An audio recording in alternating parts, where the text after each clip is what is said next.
¿Qué tal, hermanos? Damos gracias a Dios porque podemos continuar nuestro curso de probandos de nuestra Conferencia Anual del Sureste. Agradecemos al Señor y agradecemos también a cada uno de ustedes ese deseo de seguirse preparando y ya estar en nuestra sesión número 21.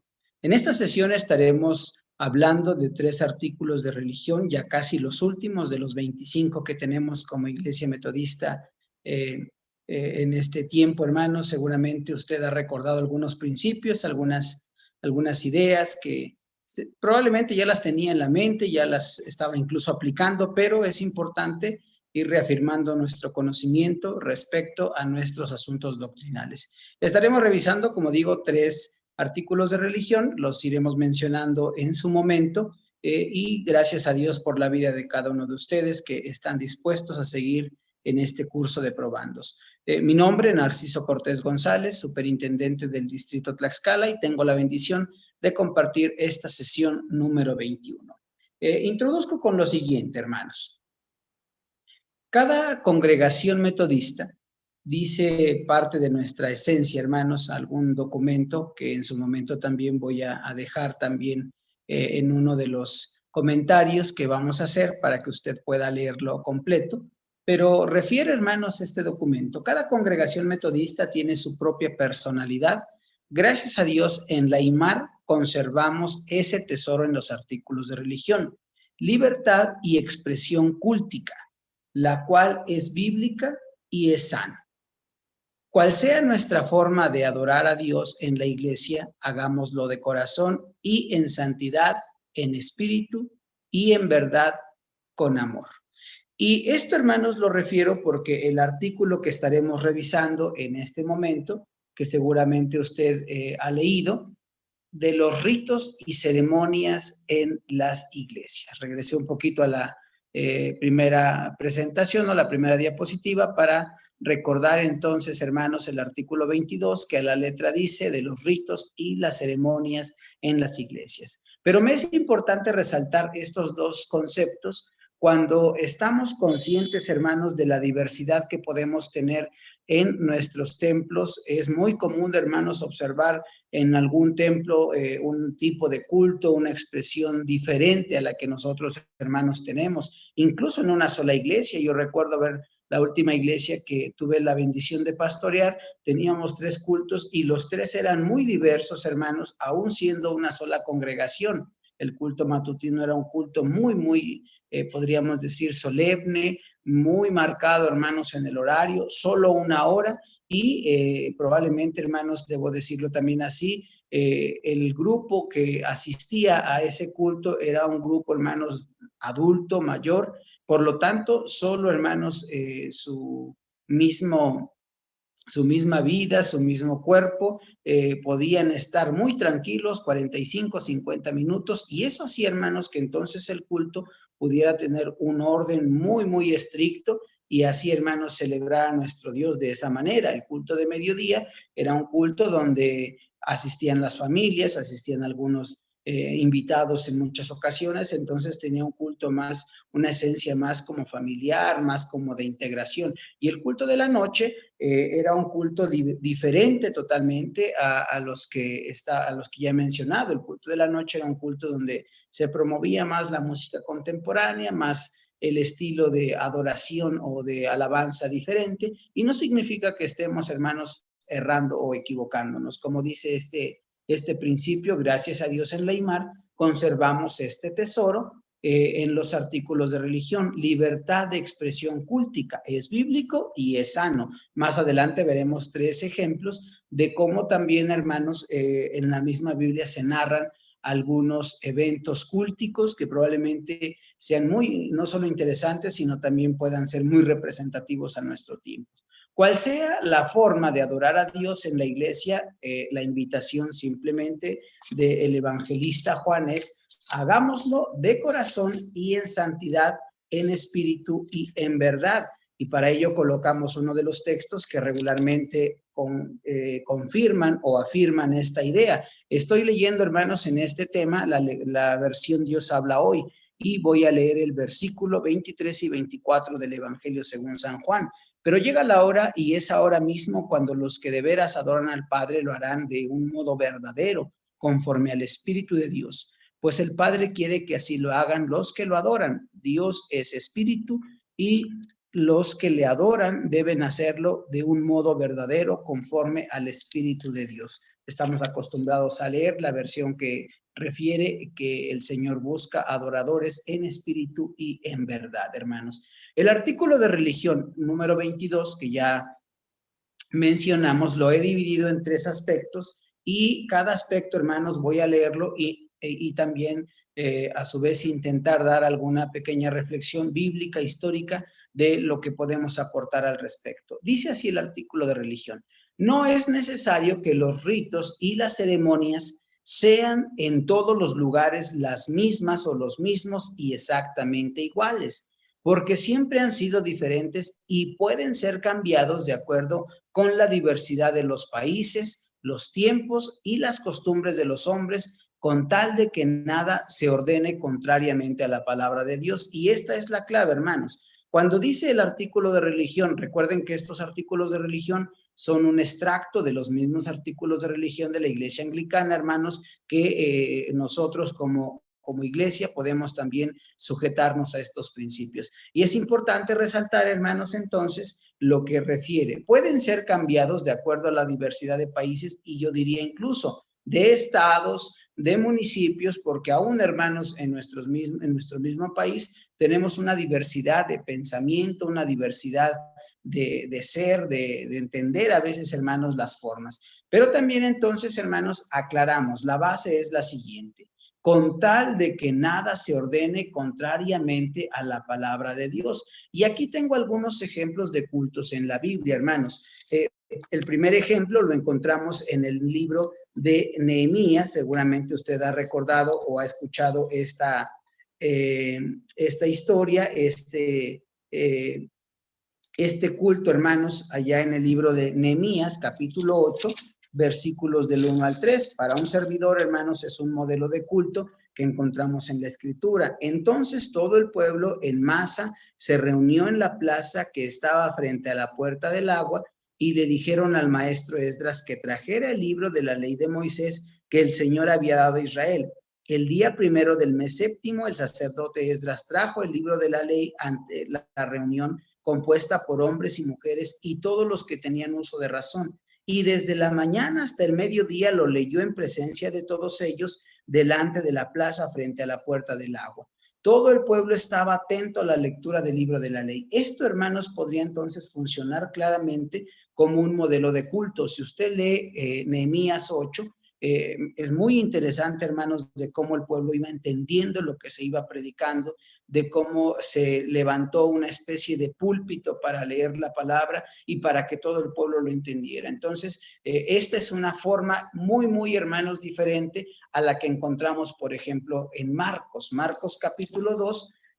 Ya, hermanos, aquí puedo hacer referencia de lo que para mí podría ser también un culto según nuestro Señor Jesucristo. Y esto, hermanos, esto me lleva otra vez a referir lo mismo. Hay una diversidad, pero todo de acuerdo a la palabra de nuestro Dios. Seguramente usted ha escuchado esta historia donde incluso algunos amigos bajan al enfermo, hermanos, en el lugar donde está predicando nuestro Señor Jesucristo, que estaba abarrotado, que estaba, hermanos, con mucha gente.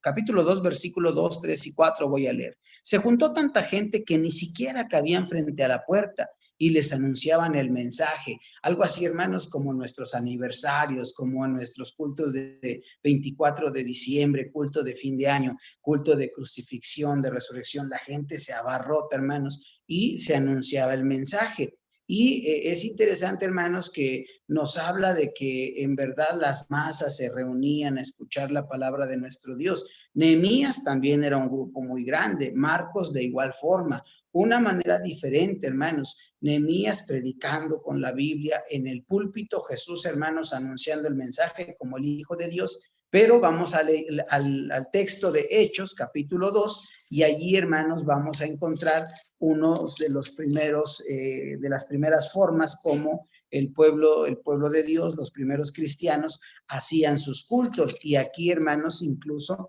se parece mucho a lo que regularmente nosotros hacíamos en un inicio en nuestros templos, o algunos siguen haciendo. Todos los días se reunían en el templo y en las casas partían el pan y comían juntos con alegría y sencillez de corazón. Alababan a Dios y eran muy estimados por todos, y cada día el Señor hacía crecer la comunidad con el número de los que iban, de los que él iba llamando a salvación. Esta otra forma de culto, un culto donde se convive, donde se abrazan, donde se refleja esa coinonía, ese amor fraternal, hermanos, pero en todo se lleva honra y gloria a nuestro Dios. Estos son algunos ejemplos de cultos que encontramos en la Biblia y que, como ustedes se darán cuenta, ninguno, hermano, se antepone a lo que dice la Sagrada Escritura, como lo dice el artículo de religión. La segunda parte del artículo de religión dice lo siguiente: todo aquel que desde su juicio privado voluntariamente y de intento quebrantare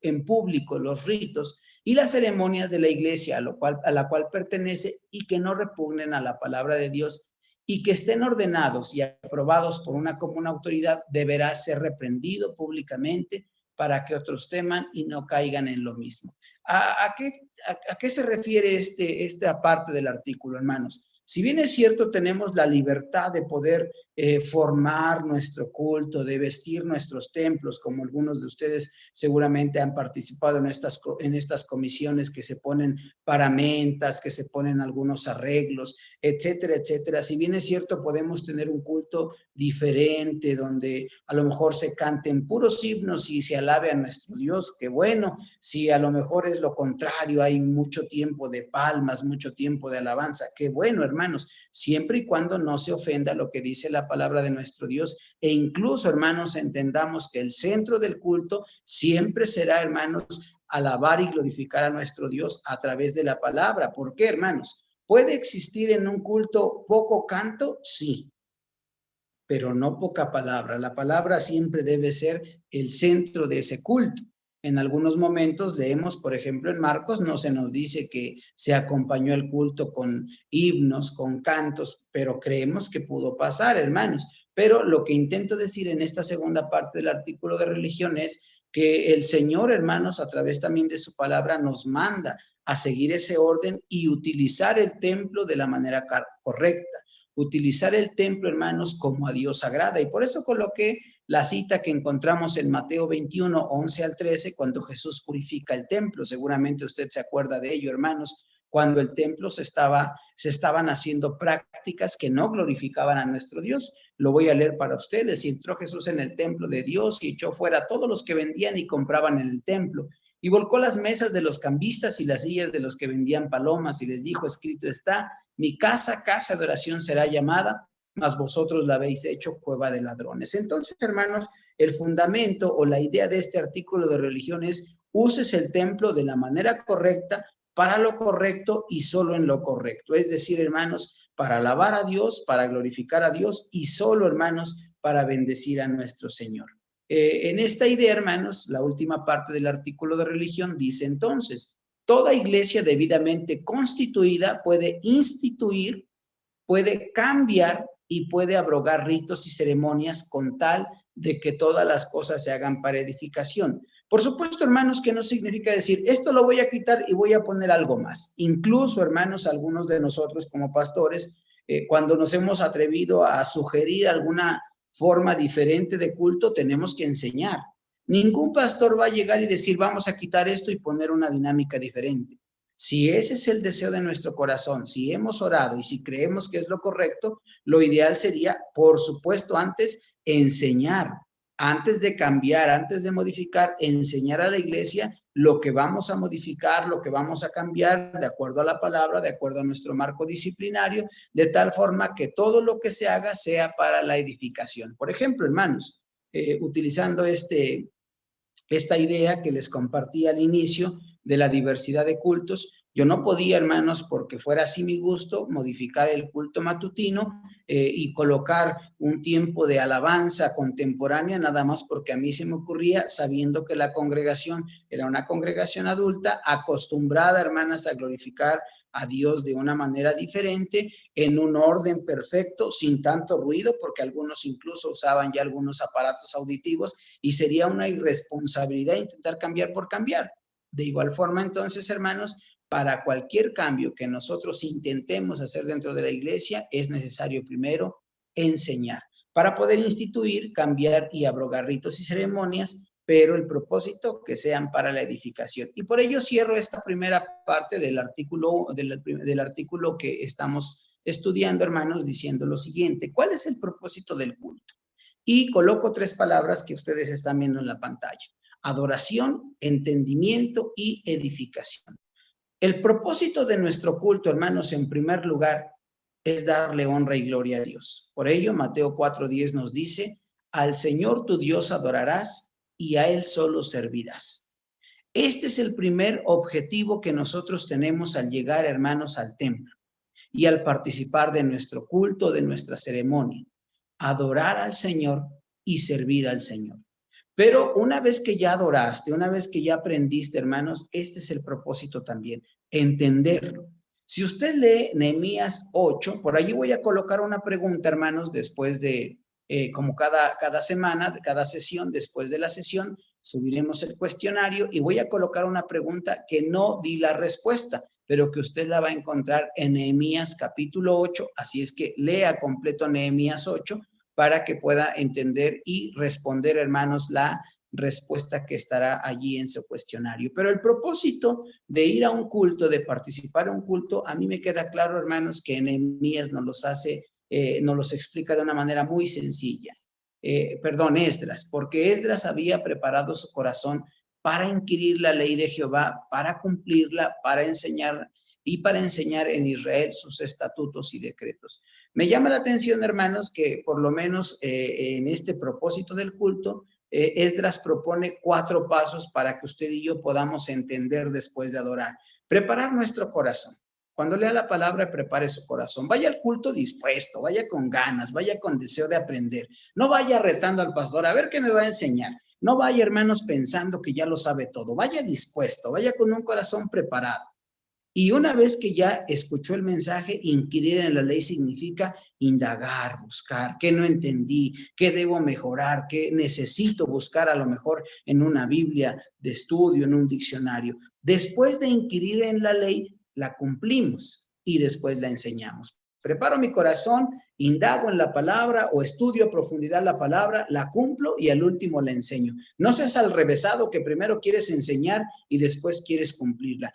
Este es el propósito del culto: adoración, entendimiento y, lo último, hermanos, edificación. Probablemente llegue algún maestro con usted, algún pastor, pastora que tenga más conocimiento, y es muy válido, hermanos, que te diga: no, pastor, o no, hermano, el propósito del culto todavía es más amplio. Por supuesto, hermanos, no podemos extendernos más de la cuenta en esta sesión, pero sería bueno que también indague usted un poco más. El propósito también del culto: adoración, entendimiento y edificación. El propósito de lo que nosotros, o la idea por la cual nosotros preparamos un culto, es para que usted y yo podamos ser edificados, a fin de perfeccionar a los santos para la obra del ministerio, para edificación del cuerpo de Cristo. Esta es parte de la enseñanza del artículo de religión número 22. El artículo de religión número 23, un poco más corto, hermanos, y tiene que ver con lo siguiente: del gobierno civil. En lo que respecta a los asuntos civiles, creemos que es deber de todo cristiano, y especialmente de los ministros cristianos. Por supuesto, hermanos, repito, es un documento histórico, pero esto lo aclaramos: un deber de todo cristiano, someterse a la autoridad suprema del país donde residan y usar de todos los medios legítimos para promover la obediencia a los poderes constituidos. Aquí podrán salir muchas ideas: y si el gobierno no es tan justo, y si el gobierno está haciendo las cosas mal, etcétera, etcétera. Pueden salir muchos argumentos, hermanos, que no es mi intención ni poder debatir en este espacio, ni mucho menos en un mensaje de Facebook. Quien tenga, hermanos, porque a veces sucede que cuando escuchamos algunas ideas como esta, pues el mensaje de Facebook por allí llega de que no estamos muy de acuerdo y demás. Es válido, hermano, pero no es el lugar. El lugar, hermanos, es la palabra, es un diálogo frente a frente, es un diálogo, hermanos, con tu pastor para poder aclarar esto. Así es que te invito a ello, porque el artículo es muy claro. Debemos usar todos los medios legítimos para promover la obediencia a los poderes constituidos. Y por ahí coloco, por lo tanto, entonces, hermanos, la bandera de nuestro país para que recordemos el nivel de nuestro gobierno. Presidente de la República, gobernador, presidente municipal, presidente auxiliar, conoces todas las autoridades. Llama mi atención que a veces somos muy dados a decir, bueno, ese que sabe que ahora está en el gobierno y ese que sabe que ahora nos va a dirigir, ¿qué nos puede? No te dice la Biblia si sabe, si no sabe, si es o no es. Te dice que nos sometamos a la autoridad y en concreto, hermanos, esto es interesante. ¿Qué dice la Biblia al respecto? Romanos 13:1. ¿Quién no conoce Romanos 13:1, hermanos? Que simplemente o siempre lo hemos estado enfatizando cuando se trata, hermanos, de hacer la conciencia sobre la obediencia a nuestras autoridades. Todos deben someterse a las personas que ejercen autoridad, porque no hay autoridad que no venga de Dios y las que existen fueron puestas por Él. Romanos 13:1, hermanos. Proverbios capítulo 8 también es un texto que nos puede ayudar un poco para darnos cuenta que nos dice el Señor respecto a este artículo de religión. 8, 15 y 16 dice de la siguiente manera: gracias a mí reinan los reyes y los gobernantes establecen el derecho. Gracias a mí dominan los jefes de Estado y dictan sentencia a las autoridades. Así es que el Señor se está atribuyendo que también las autoridades son puestas, hermanos, a través, por supuesto, de nuestro Señor. Alguien dirá, sí, pero nosotros hacemos un ejercicio de voto para que las autoridades hagan lo correcto y demás. Por allí, hermanos, hay un documento que los pastores acostumbramos a dar a conocer o recordarlo con ustedes cuando llegan las votaciones o las elecciones. Según la carta a un votante de Juan Wesley, y yo les pido que por lo tanto hagamos conciencia y lo leamos, hermanos, y seamos muy claros a la hora de ejercer nuestro voto por las autoridades que van a ser en su momento quien gobierne nuestro país. Porque en concreto, hermanos, primera carta a Timoteo, capítulo 2, del 1 al 3, dice lo siguiente: ante todo recomiendo que se hagan peticiones, oraciones, súplicas y acciones de gracias por toda la humanidad. Se debe orar por los que gobiernan y por todas las autoridades para que podamos gozar de una vida tranquila y pacífica, con toda piedad y dignidad. Pero lo mejor de todo también lo dice el versículo 3. Esto es bueno y agrada a Dios nuestro Salvador. Así es que, hermanos, si tienes alguna duda, pues refútale a la palabra. La palabra es muy clara y lo dice, hermanos, de una manera muy, muy específica para nosotros. ¿Qué dice nuestra historia, hermanos? Esto, repito, hay un documento, hermanos, que la Iglesia Metodista Unida en su momento, en el siglo antepasado, escribieron algunos teólogos, hermanos, teólogos metodistas para poder hacer un aporte más allá de los artículos de religión, de solo leerlos, sino poder hacer algún comentario al respecto. Y también, hermanos, si no me equivoco, hace algunos años, uno de nuestros exobispos, el pastor Manuel Hernández, por allí también en su tiempo como presidente de Educación Cristiana en ese entonces, hay un documento también histórico que por allí lo deben tener sus pastores, que es un apuntes para nuestros artículos de religión, y ahí hay algunas ideas de las que hoy comparto también. Pero, ¿qué dice nuestra historia al respecto? Afirmamos que tanto la Iglesia como el Estado juegan roles vitales y distintivos con relación a la sociedad.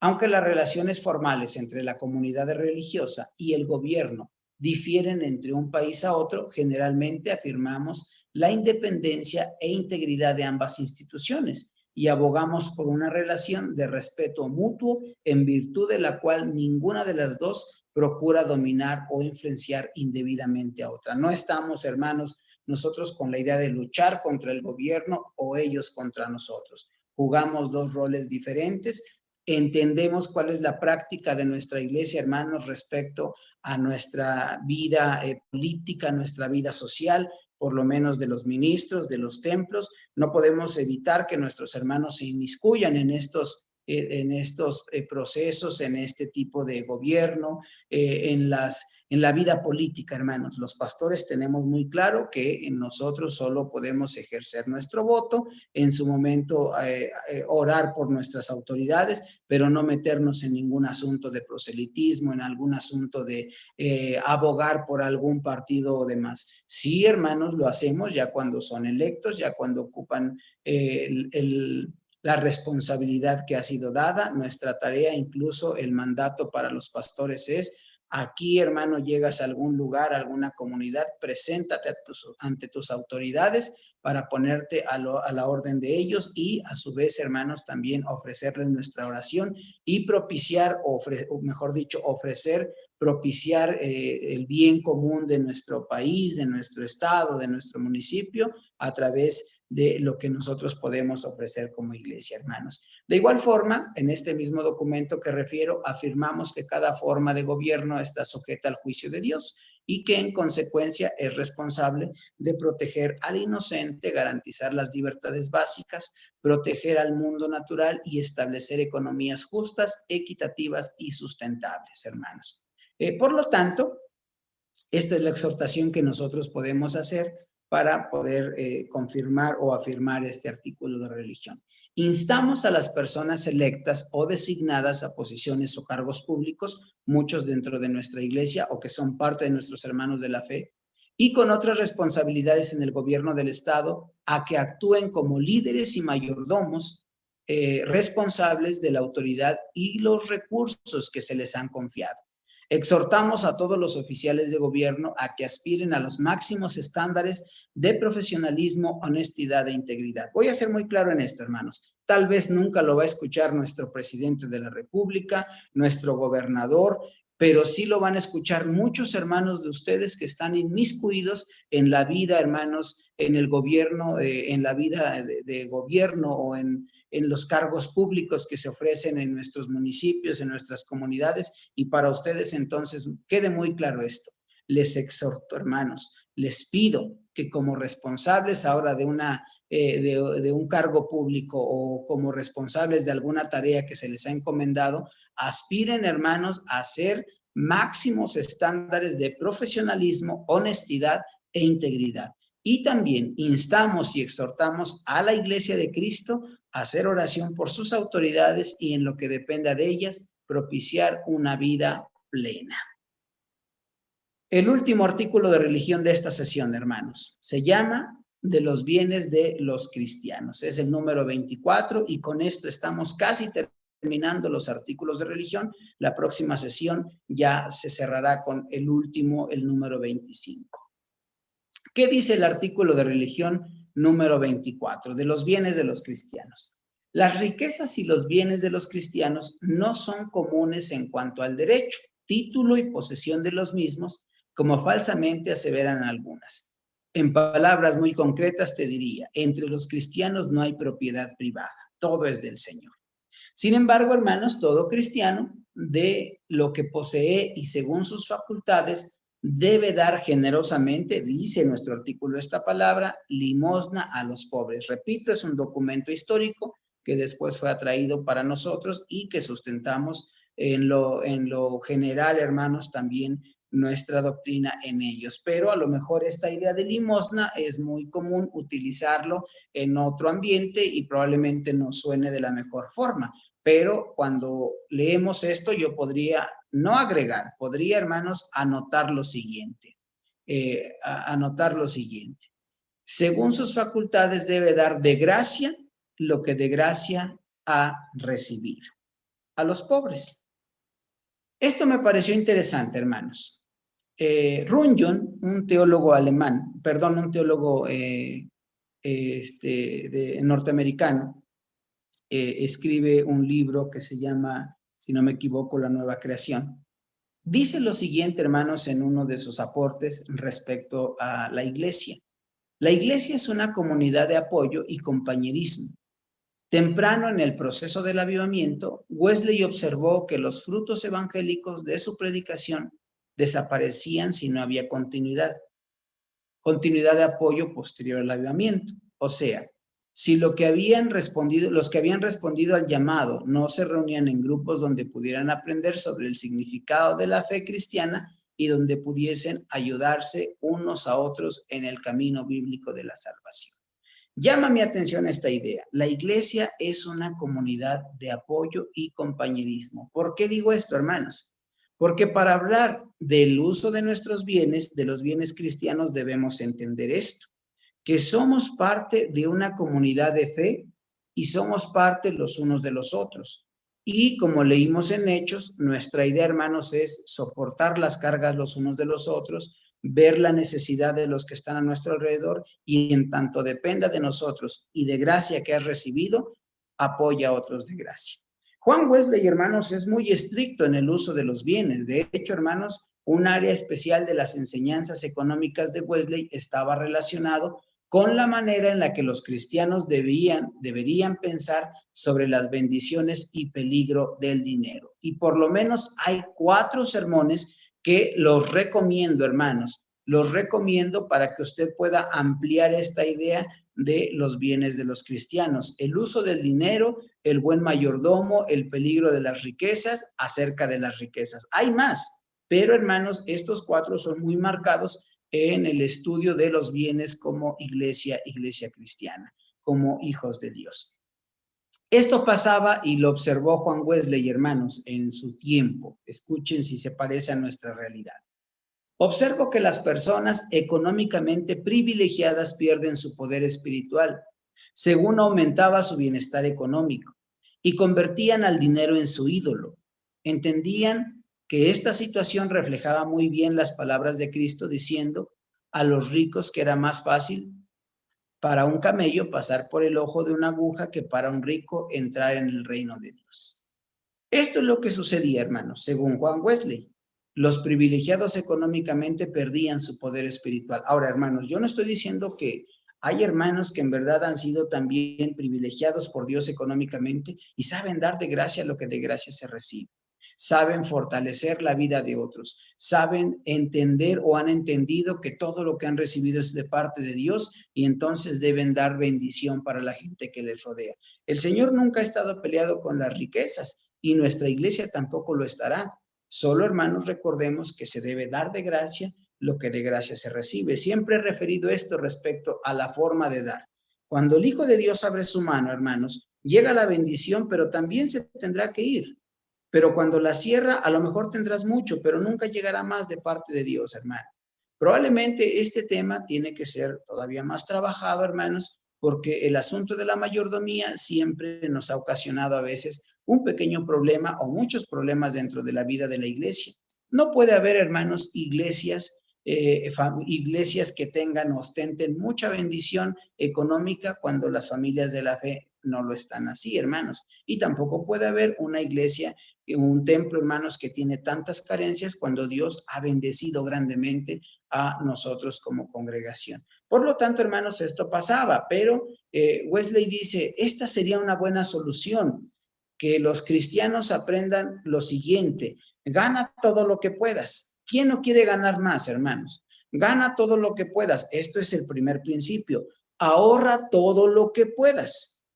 Y esto, hermanos, tal vez es una práctica que como iglesia o tal vez incluso como cultura no estamos tan acostumbrados, pero esta es la enseñanza. Si ganas todo lo que puedas y ahorras todo lo que puedas, el tercer principio entonces es: da todo lo que puedas. Una persona puede ganar todo lo que pueda en una profesión honesta, pero esta, hermanos, deberá entonces guardar todo lo que pueda y finalmente deberá de dar a los pobres todo lo que él pueda, lo que ella pueda, después de cubrir sus necesidades básicas suyas y de la familia. Según, hermanos, el mismo pensamiento de Wesley decía: poseer más de lo necesario es pecado y peligroso en términos espirituales. Yo puedo decir, hermanos, peligroso cuando referimos lo anterior. Te aleja del favor de Dios. Podría, hermanos, decir pecado en tanto te conviertas en una persona que busca la avaricia, que busca, hermanos, simplemente beneficiarse más y más y no trabaja honestamente, hermanos. Todos los recursos físicos poseídos por los seres humanos les han sido prestados por Dios. Esto los cristianos lo debemos entender a la perfección. Te dije anteriormente, para los hijos de Dios no hay propiedad privada. Deberán los cristianos, por lo tanto, manejar con sabiduría esos recursos y devolver a Dios el préstamo recibido. ¿Cómo lo devolvemos, hermanos? ¿Con nuestra ofrenda, con nuestro diezmo? Por supuesto que sí, porque a veces pensamos, hermanos, que dicen a veces algunos detractores, es que en la iglesia solo piden dinero. No, hermanos, jamás. La iglesia solo te invita que puedas ser agradecido con Dios, porque probablemente nosotros hemos entendido que la salvación es gratuita, que el hecho de que nosotros recibamos la salvación de Cristo no nos costó nada, hermanos. A Él le costó precio de sangre. Pero para que nosotros podamos compartir con alguien más, podamos compartir, hermanos, su palabra, sí que cuesta. Muchas veces decimos, solo se comparte un folletito. ¿Tú sabes cuánto cuesta ese folletito? ¿Quién lo hizo? ¿Cuánto invirtió? ¿Tiempo, dinero y esfuerzo? Todo, hermanos, lo que requiere el envío para compartir la palabra de nuestro Dios requiere un gran esfuerzo económico. Los que hemos estado involucrados en esto, sabemos, hermanos, dar fe de ello, y sabemos también, hermanos, que una forma de devolver a Dios el préstamo recibido es compartiendo también nuestras riquezas, nuestras bendiciones a aquella gente que lo necesita. ¿Cuál es el consejo de Dios respecto a este último artículo de religión revisado, hermanos? No se te olvide que toda buena dádiva y todo don perfecto descienden de lo alto. Tuyo no es nada, mío no es nada. Todo nos ha venido de Dios. Y así es que, hermanos, bajo ese principio, bajo esa idea, no te olvides, y me encantó, hermanos, recordar a la iglesia que se nos narra en segunda a los Corintios capítulo 8:3. Voy a leer todos los primeros 3 versículos para que podamos, hermanos, ir cerrando esta sesión con estos consejos. Capítulo 8, versículo 3. Dice así: ahora, hermanos, queremos contarles cómo se ha mostrado la bondad de Dios en las iglesias de Macedonia. A pesar de las pruebas por las que han tenido que pasar, son muy felices. Y a pesar de ser muy pobres, sus ofrendas han sido tan generosas como si fueran ricos. Yo soy testigo de que han ofrendado espontáneamente según sus posibilidades y aún más allá de ellas por su propia iniciativa. A veces decimos, cuando tenga mucho yo voy a dar. No, hermano. El que es fiel en lo poco, también es fiel en lo mucho. Y el que es infiel en lo poco, hermanos, en lo mucho seguirá siendo infiel. Damos testimonio de que con agrado, hermanos, hay hermanos y hermanas en la fe que saben sostener a la iglesia de Cristo y han dado conforme a sus fuerzas y aún más allá. Que Dios guarde la vida de cada uno de ellos y que el Señor siga siendo con nosotros también. Hermanos, hermanas, llegamos a esta parte final de esta sesión donde recordamos estos artículos de religión para nuestra edificación. Su hermano en Cristo, Narciso Cortés González, superintendente del Distrito Tlaxcala. Dios les bendiga, hermanos. El Señor sea con ustedes.